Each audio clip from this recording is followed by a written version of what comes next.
মৃত্যুর পর আত্মার প্রথম রাত কেমন হয়? বন্ধুরা, গরুর পুরাণে লেখা আছে, মৃত্যুর পর আত্মার প্রথম রাত খুব কষ্টের হয়।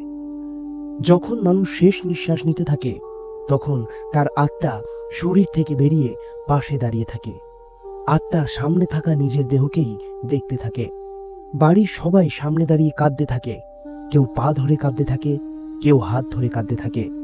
কিন্তু আত্মা চাইলেও তাদেরকে আর ছুঁতে পারে না, থামাতে পারে না। সেই প্রথম রাতে আত্মা বুঝতে পারে সে এই দুনিয়ার আর কেউ নয়। সে বাড়ির চারদিকে ঘুরতে থাকে আর কাছের লোকেদের দেখতে থাকে, কিন্তু তার আওয়াজ কেউ শুনতে পায় না।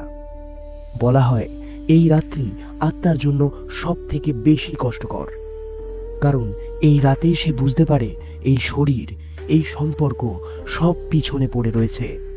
এই কারণেই গরুর পুরাণ আমাদের শেখায়, যতক্ষণ জীবন আছে ততক্ষণ কাছের লোকেদের ভালোবাসো, তাদের মূল্য দাও। ভিডিওটি ভালো লেগে থাকলে ভগবান শ্রী বিষ্ণুর ভক্তেরা লাইক ও সাবস্ক্রাইব করতে ভুলবেন না। জয় শ্রী বিষ্ণু।